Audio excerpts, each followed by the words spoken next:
Welcome back to Blood Bowl Lore Bitesize with me, your host, Mini-Modelog. Let's take a look at what happened after the NAF collapsed. So, as we know, in '89, they had the big scandal and went into receivership in late 2490. Without the unifying organisation, the only way to salvage Blood Bowl was for the media and sponsors to join forces. Besides the teams, the networks were losing money. No major games were being played, which included the Blood Bowl Championship. The first network to take the step forward was the Necromancers Broadcasting Circle, who joined forces with Orcadas, specifically to create the first Chaos Cup Open tournament.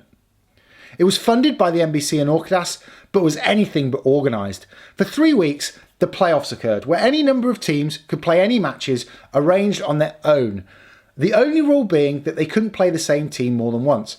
Points were then assigned to winners and losers, and the top 4 teams with the most points advanced to the semi-finals. Finally, once the semi-finals were played, the grand final for the Chaos Cup trophy and a large sum of money was played for between the Marauders and the Dwarf Giants.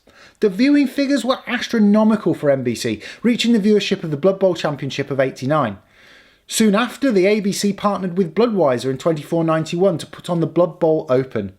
Due to this success, the following networks and sponsors put on 2 more open tournaments, which created what is now known as the Big Four: the Chaos Cup, the Blood Bowl Championship, the Spike Magazine Trophy and the Dungeon Bowl, simply known as the Majors and the most anticipated events of the year. By 2493, Blood Bowl teams became used to travelling around the old world, playing for whoever they could, wherever they could. Many hardcore fans would follow them, which included entertainers, retainers, various representatives of companies would join the ride.